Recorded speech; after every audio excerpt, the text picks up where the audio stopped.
Desde Canadá en español, llega la información que te conecta con tu comunidad. Esto es RCE Noticias, actualidad, análisis y los hechos más relevantes en un solo lugar. Bienvenidos comunidad hispana. Soy Paula Pinzón, capturando el pulso de las noticias en este 4 de noviembre de 2025. Comenzamos. Extrabajadores denuncian que Cuba retiene prácticamente todos sus salarios en la empresa mixta con Sherritt International de Canadá, calificándolo como explotación laboral y trata de personas, según un informe de Archivo Cuba. Ex-empleados de una empresa conjunta entre la estatal cubana Unión Niquelera Oriental, UMO, y la canadiense Sherritt International denunciaron que el gobierno cubano confisca entre el 80 y 90% de sus salarios.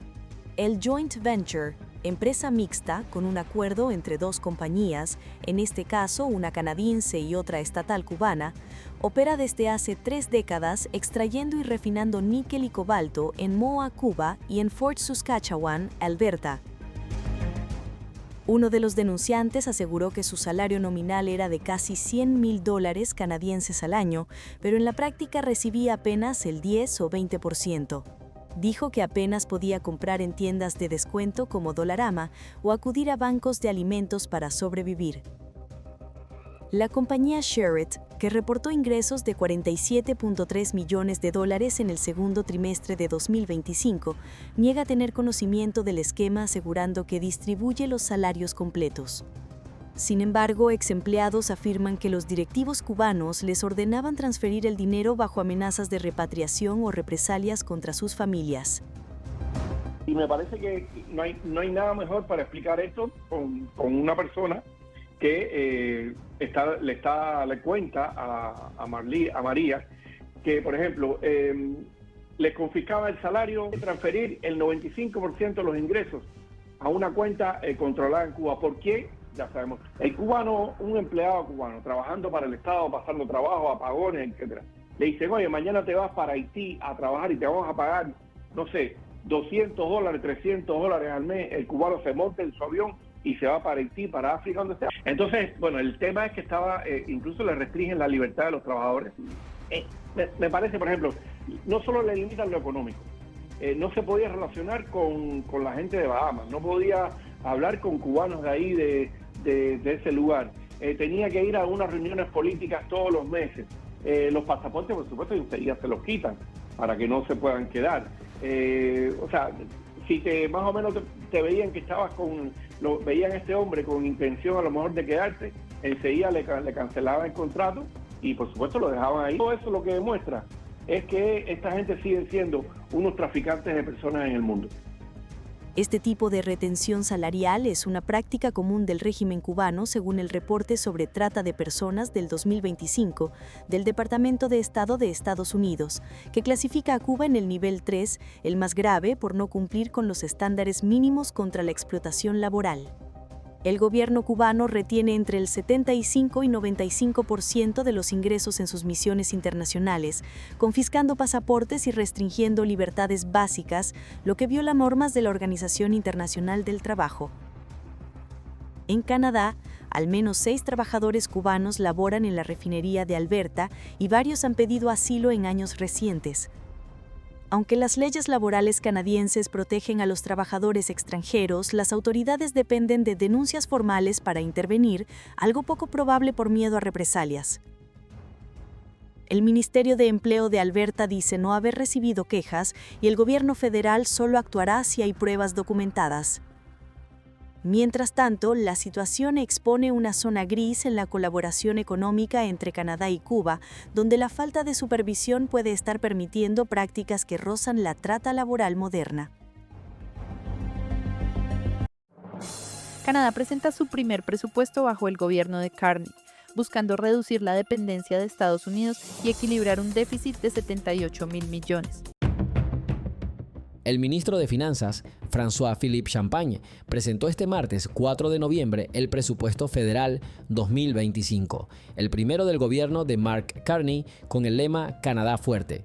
El documento, de 406 páginas, responde al impacto de los aranceles del 25% de Estados Unidos sobre acero, aluminio y autos que provocaron una contracción del 0,4% del PIB y la pérdida de 100.000 empleos desde julio. Champagne calificó este momento como pivotal, con inversiones generacionales para fortalecer la economía nacional y reducir la dependencia de Estados Unidos. El gobierno proyecta un crecimiento moderado del PIB de 1,2% este año y 1,6% para 2027. El déficit federal sube a 78.300 millones, el doble que el año pasado, pero se prevé volver al superávit operativo en 3 años, separando gastos corrientes de inversiones de capital. El eje central es el Fondo para Construir Comunidades Fuertes, con 51.000 millones en 5 años para infraestructura local, carreteras, hospitales, escuelas médicas y transporte público, con especial énfasis en vivienda prefabricada. También se impulsan proyectos clave como el tren rápido Toronto-Quebec City, la expansión del puerto de Churchill, el desarrollo de minerales críticos y nuevas tecnologías de captura de carbono en Alberta. En inmigración, el plan reduce el número de residentes permanentes a 380.000 por año desde 2026, priorizando trabajadores calificados y limita los permisos temporales para aliviar la presión sobre vivienda y servicios.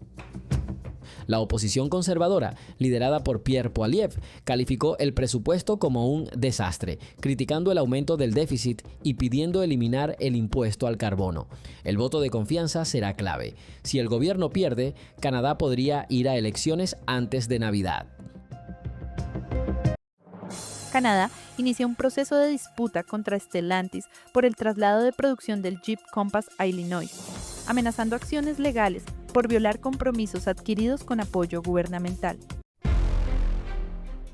El gobierno de Canadá entra en una nueva confrontación con el gigante automotriz Stellantis, tras el anuncio de que la empresa trasladará la producción del Jeep Compass desde su planta en Brampton, Ontario, hacia Illinois, Estados Unidos.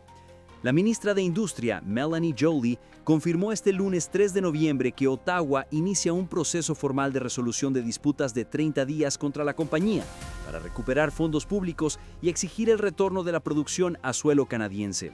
Joly envió una carta formal a Stellantis argumentando que el traslado viola contratos federales que exigen manufactura local en Brampton y Windsor a cambio de los multimillonarios subsidios federales.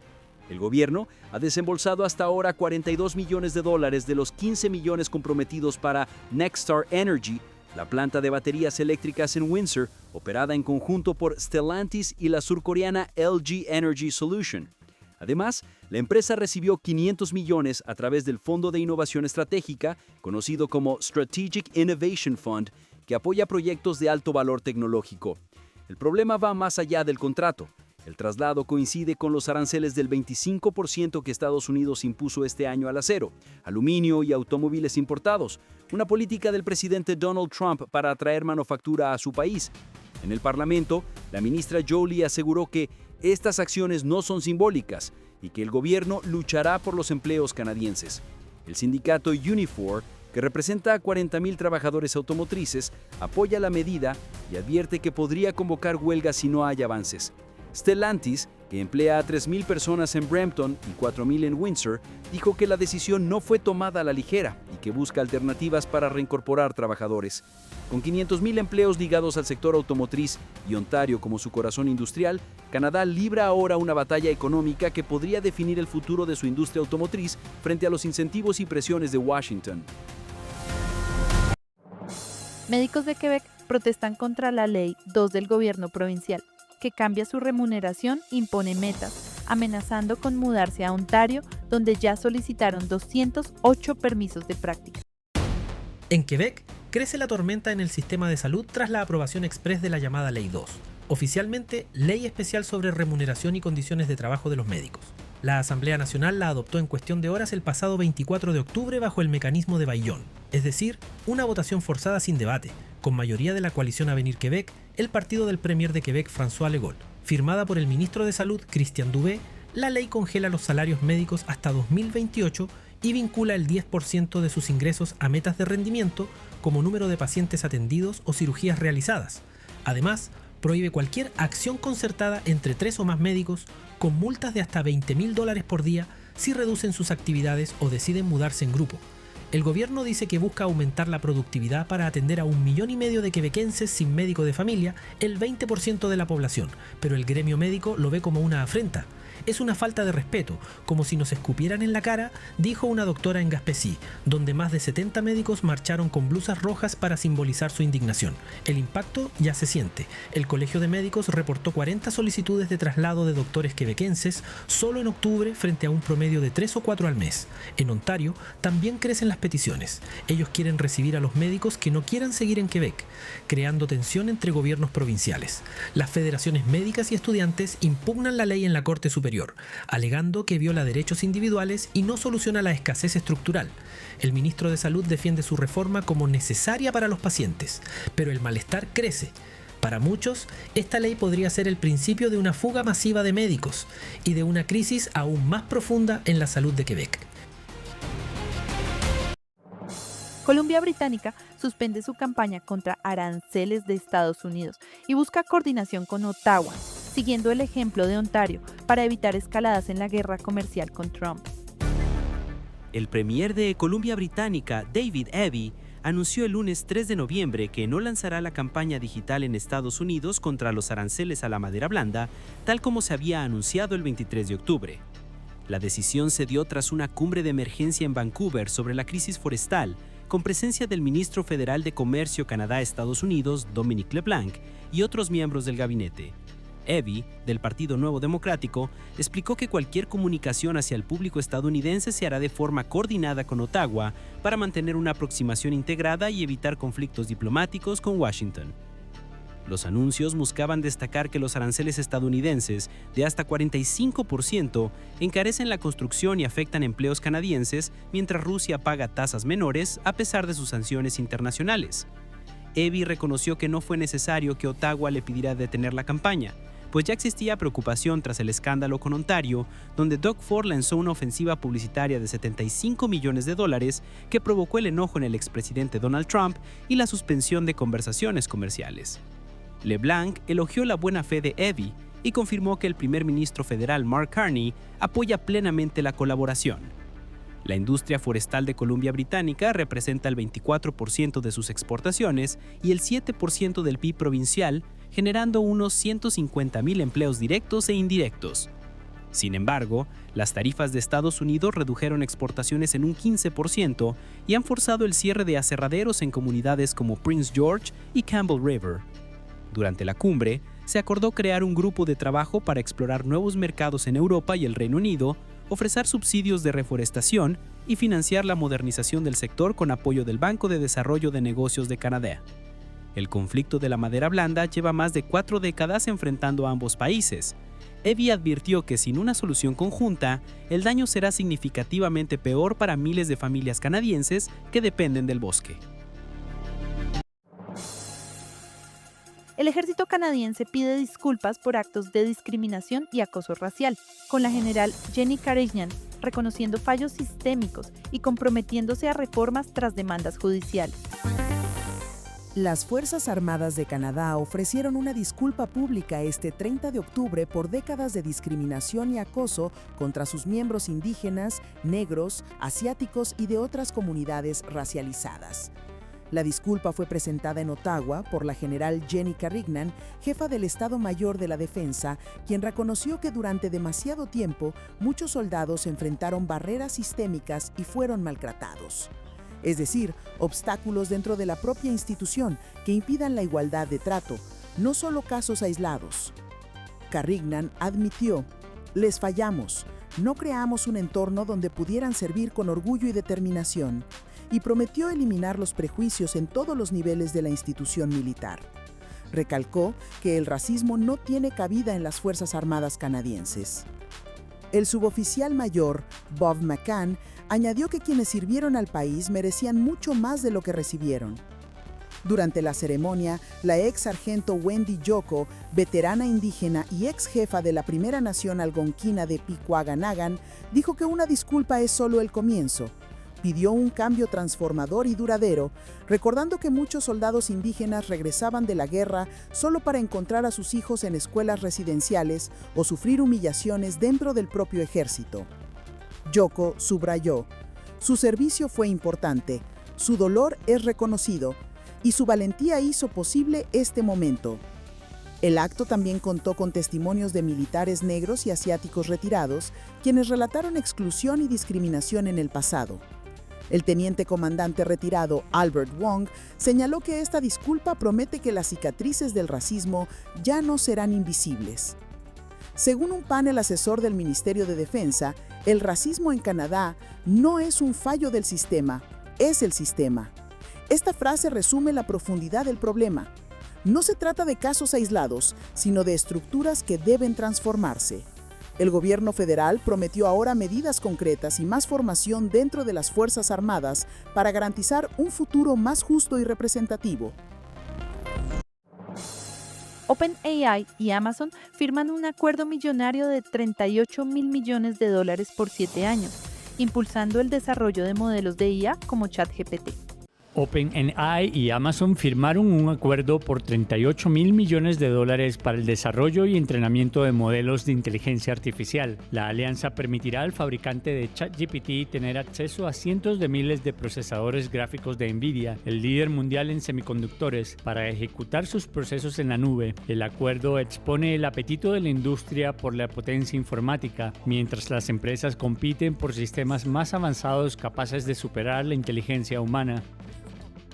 Desarrollar la inteligencia artificial más avanzada requiere capacidades de cálculo muy grandes y fiables. Nuestra asociación con Amazon Web Services refuerza el ecosistema que apoyará esta nueva fase y hará que la inteligencia artificial avanzada esté al alcance de todos. El pacto es un importante espaldarazo y voto de confianza para Amazon Web Services. Inversores temían que el gigante del comercio electrónico y servicios en la nube quedara rezagado frente a sus rivales, Microsoft y Google, en la carrera por la inteligencia artificial. A medida que OpenAI continúa ampliando los límites de lo posible, la infraestructura de primer nivel de Amazon Web Services servirá como pilar fundamental para sus ambiciones en inteligencia artificial. La amplitud y la disponibilidad inmediata de la capacidad de cómputo optimizada demuestran por qué Amazon Web Services se encuentra en una posición privilegiada para dar soporte a las vastas cargas de trabajo de inteligencia artificial de OpenAI. Con esta alianza, Microsoft, cercano y patrocinador histórico de OpenAI, ya no será el proveedor exclusivo de servicios en la nube de la startup. Los acuerdos han generado suspicacias en Wall Street, donde analistas e inversores se preguntan cómo la empresa, que aún registra pérdidas, financiará todos estos compromisos. Perú rompe relaciones diplomáticas con México tras otorgar asilo a la exministra Betsy Chávez, procesada por el golpe de Estado de Pedro Castillo, exigiendo su salida inmediata de la embajada. Este es el edificio en Lima, donde la ex primera ministra Betsy Chávez solicitó asilo, hecho que desencadenó la ruptura diplomática entre Perú y México. La ex mano derecha de Pedro Castillo se enfrenta a cargos por rebelión, razón por la cual decidió refugiarse en la embajada de México, ubicada en la capital peruana, una decisión que acarreó decisiones tajantes por parte del ejecutivo del presidente José Gerí. Frente a este acto inamistoso y teniendo en cuenta las reiteradas ocasiones en que el actual y el anterior presidente de ese país han intervenido en los asuntos internos del Perú, el gobierno peruano ha decidido en la fecha romper relaciones diplomáticas con México. Chávez está acusada de participar en un intento fallido de golpe de Estado. En 2022, el entonces presidente Pedro Castillo declaró el estado de emergencia e intentó disolver el Parlamento peruano para evitar una moción de censura en su contra por supuesta corrupción. Las autoridades peruanas se indican a la antigua primera ministra de actuar como cómplice, por lo que podría enfrentarse a una pena de hasta 25 años de prisión. Sin embargo, el gobierno de México, liderado por Claudia Sheinbaum, argumenta que Chávez ha sido víctima de una persecución política, por lo que le otorgó el estatus de asilo. México rechaza la decisión unilateral del Perú al ser excesiva y desproporcionada frente a un acto legítimo de México y apegado a derecho internacional, el cual en modo alguno constituye una intervención en los asuntos internos del Perú. A su vez, tanto Sheinbaum como su predecesor Andrés Manuel López Obrador han pedido a Perú la libertad del expresidente Pedro Castillo, quien actualmente se encuentra detenido por cargos relacionados al presunto golpe de Estado. Y eso culmina esta edición, queridos amigos. Gracias por su sintonía. Un cálido saludo a Elena Vargas de St. John's en la provincia de Terranova y Labrador y a la comunidad cubana por su lealtad constante. Soy Paula Pinzón, nos vemos mañana. Tengan un excelente día. Suscríbete, dale like y comparte, porque la información no se detiene y nosotros tampoco. Esto fue RCE Noticias. Mantente informado todos los días con las noticias más relevantes de Canadá y del mundo hispanohablante. Sigue conectado a nuestra programación y no te pierdas las próximas emisiones. Aquí, en Canadá en Español. Hasta la próxima.